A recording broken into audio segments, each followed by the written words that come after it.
안녕하세요. 간밤에 미국 연준의 금리 인하가 있었고요. 이것은 무슨 의미가 있는지 연준 0.25% 금리 인하 완전 정리해드립니다. 간밤에 발표된 연준의 0.25%포인트 금리 인하 시장에서는 예상대로였지만 파월 의장이 위험관리라는 단어를 계속 반복했습니다. 오늘은 왜 지금 내렸는지, 시장 반응이 왜 엇갈렸는지, 그리고 우리 지갑에는 어떤 변화가 올지 핵심만 콕 집어서 말씀드리겠습니다. 구독과 좋아요는 영상 제작에 큰 힘이 됩니다. 연준, 왜 지금 금리를 내렸을까요? 자, 먼저 연준이 기준금리를 0.25%포인트 내린 이유부터 살펴보겠습니다. 작년 12월 이후 처음이니까 9개월 만이죠. 파월 의장이 이번 결정을 뭐라고 했냐면 위험관리 차원의 인하, 영어로 리스크 매니지먼트 컷이라고 표현했습니다. 이게 뭔 뜻이냐면요.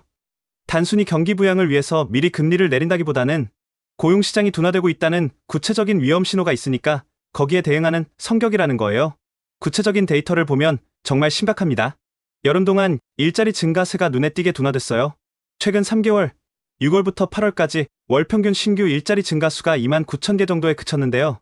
이게 팬데믹이라는 아주 특수한 상황을 빼고 나면 2010년 이후로 가장 낮은 수치거든요. 게다가 실업자 수도 늘었고 특히 흑인 실업률 같은 경우가 8월에 7.5%까지 올라갔어요. 이건 거의 3년 만에 최고치입니다. 이런 여러 지표들이 고용시장이 식어가고 있구나 하는 신호를 보내고 있었던 거죠. 그런데 여기서 연준의 고민이 깊어지는 지점이 있습니다. 바로 인플레이션 문제인데요. 연준도 인플레이션이 여전히 목표치인 2%보다는 상당히 높다는 걸 아주 잘 알고 있거든요. 파웰 의장도 기자회견에서 이 인플레이션 위험이 여전히 높다는 점을 여러 번 강조했습니다. 결국 이번 결정은 둔화하는 고용시장을 어느 정도 방어해야 한다는 필요성, 그리고 동시에 아직 잡히지 않은 인플레이션을 관리해야 하는 이 두 가지 상충되는 목표 사이에서 아주 신중하게 균형점을 찾으려는 시도다. 이렇게 해석해야 합니다. 시장 반응이 왜 이렇게 엇갈렸을까요? 이번 결정 직후 시장 반응이 정말 흥미로웠어요. 다우지수는 올랐는데 기술주 중심의 나스닥이나 S&P 500 지수는 오히려 하락했거든요. 왜 이렇게 엇갈린 반응이 나온 걸까요? 몇 가지 요인이 복합적으로 작용한 것 같아요. 우선 시장에서는 이미 0.25%포인트 인하 가능성을 상당히 높게 보고 이걸 가격에 어느 정도 미리 반영하고 있었어요. 그러니까 발표 자체만으로는 강력한 상승 동력이 되기는 어려웠을 수 있죠. 오히려 파월 의장이 기자회견에서 예상했던 것보다 더 강하게 인플레이션에 대한 우려를 표명하고 또 추가 인하에 대해서도 신중한 태도를 보인 것이 일부 투자자들에게는 약간 매파적이다. 그러니까 긴축을 선호하는 것 같은 신호로 받아들여졌을 수 있다는 겁니다.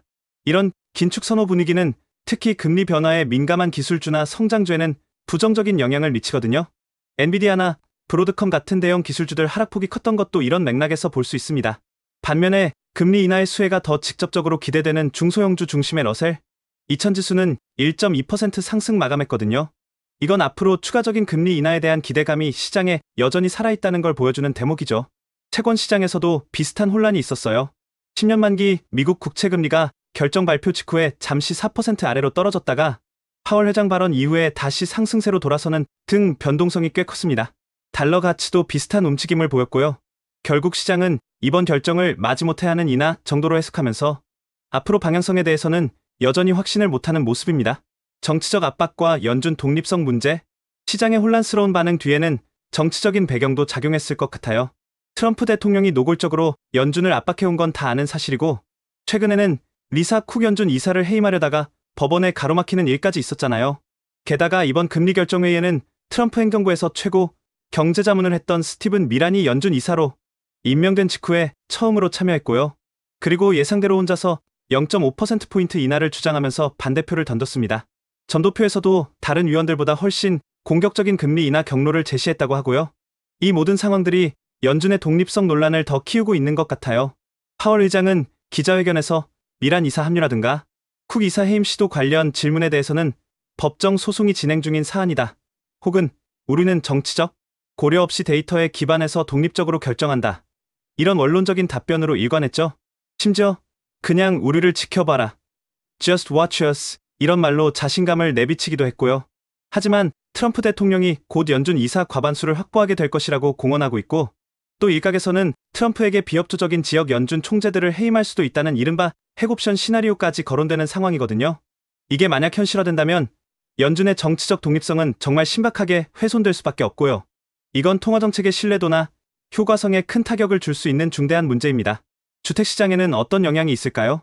이번 금리 인하가 주택시장에는 어떤 영향을 미칠지도 관심이죠. 모기지 금리가 내려가면 집 사려는 사람들이 늘어날까요? 파월 의장은 이 부분에 대해서 신중했어요. 기준금리 인하가 장기 금리인 모기지 금리를 낮추는 경향이 있고, 이게 주택 수요를 자극하고 또 건설사들의 자금 조달 비용을 낮춰서 공급에도 간접적으로 도움이 될 수 있다는 점은 인정했습니다. 하지만 그는 현재 미국 주택시장의 근본적인 문제는 금리 수준보다는 만성적인 주택 공급 부족에 있다고 명확하게 선을 그었어요.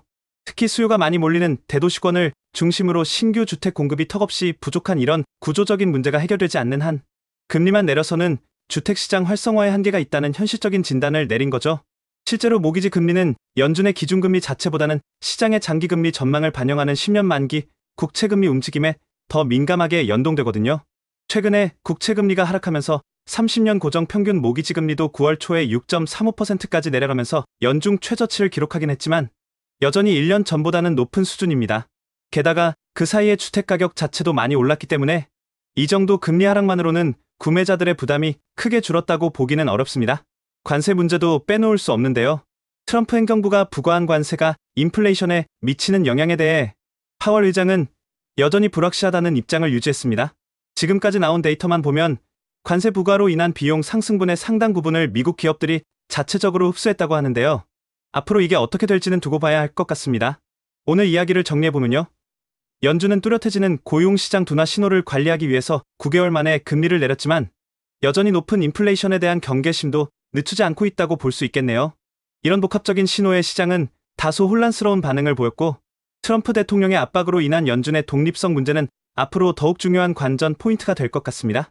개인 재정관리 차원에서는 예금금리 하락 추세에 대비해서 고수익 예금이나 CD, MMF, 국채 같은 다양한 대안 상품을 적극적으로 탐색하고 비교하는 지혜가 필요해 보입니다. 연준이 처한 딜레마를 다시 한번 확인할 수 있는 결정이었어요. 한쪽에서는 고용 둔화라는 위험이 커지고 있고, 다른 한쪽에서는 여전히 목표치를 웃도는 인플레이션이 버티고 있는 상황이죠. 여기에 정치적 압력이라든가 관세 같은 외부 변수까지 더해져서 통화정책 운용이 그 어느 때보다 어려운 상황입니다.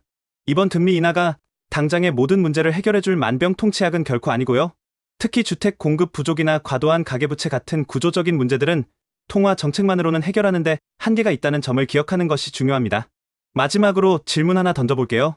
연준이 지금처럼 미국의 고용 위험과 인플레이션 사이에서 어려운 줄타기를 하고 있는 상황에서요. 만약 예기치 못한 외부 충격, 예를 들어 글로벌 경제의 급격한 침체나 혹은 지정학적 위기 같은 것이 발생한다면 그때 연준은 다음 통화정책 결정에서 지금과는 어떤 다른 우선순위를 두게 될까요? 그리고 그 이유는 무엇일지 한번 예상해보시면 앞으로의 경제 흐름을 읽는데 흥미로운 관점을 얻으실 수 있을 겁니다. 여러분 생각은 어떠신가요? 외부 충격이 온다면 연준의 우선순위는 무엇이 바뀔까요? 영상이 도움이 되셨다면 구독, 좋아요, 알림 설정 부탁드리고요. 다음 시간에 또 만나 뵙겠습니다. 행복한 하루 되세요.